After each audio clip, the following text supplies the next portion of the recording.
હાંસોટ તાલુકાના પવિત્ર રેવા સંગમ તીર્થધામ વમલેશ્વર ગામના સ્વયંભૂ પ્રગટ થયેલા વમણનાથ મહાદેવનું મંદિર ભક્તોની આસ્થાનું પ્રતીક। પવિત્ર શ્રાવણ માસમાં વમણનાથ મહાદેવના દર્શનાર્થે ઉમટી પડતા ભક્તો હાંસોટ તાલુકાના અરબી સમુદ્ર પાસે આવેલ વમલેશ્વર ગામ પ્રાચીન ધાર્મિક ધામ તરીકે પ્રચલિત છે। નર્મદા માતાજીના જળમાં સર્જાયેલા વમળમાંથી સ્વયંભૂ પ્રગટ થયેલા મહાદેવ જે વમણનાથ મહાદેવ તરીકે પ્રચલિત થયા છે। પવિત્ર રેવા સંગમ તીર્થધામ વમલેશ્વર ગામે મા નર્મદા અને અરબી સમુદ્રનો પાવન સંગમ થાય છે। આ સ્થળ પૌરાણિક અને આધ્યાત્મિક દ્રષ્ટિએ ખૂબ જ મહત્વપૂર્ણ છે।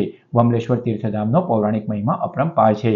આ ગામમાં વમણનાથ મહાદેવ, સોમેશ્વર મહાદેવ, રત્નેશ્વર મહાદેવ, ગુપ્તેશ્વર મહાદેવ અને પાલેશ્વર મહાદેવના પ્રાચીન મંદિરો પણ આવેલા છે।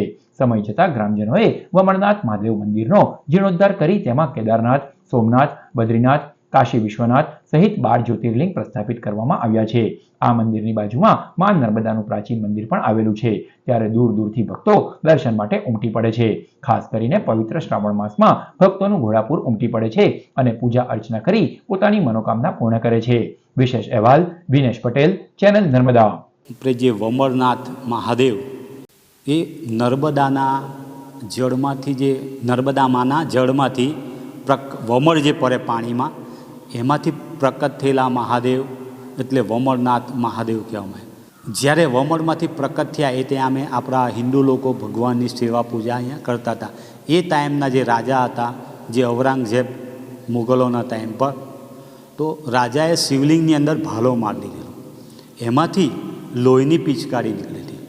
ત્યારે રાજાએ જોયું કે આ તો સાક્ષાત મહાદેવ છે, જીવિત મહાદેવ છે। આમ કહીને ભગવાન પાસે રાજાએ માફી માંગી અને એમણે સોનાનો કંદોડો બાંધેલો હતો કમર ઉપર। એ કંદોડો ભગવાનને પહેરાવી દીધો, ત્યારે એ લોહીની ધારા બંધ થઈ ગઈ અને નર્મદા જળ ત્યારથી ચાલુ થઈ ગયું।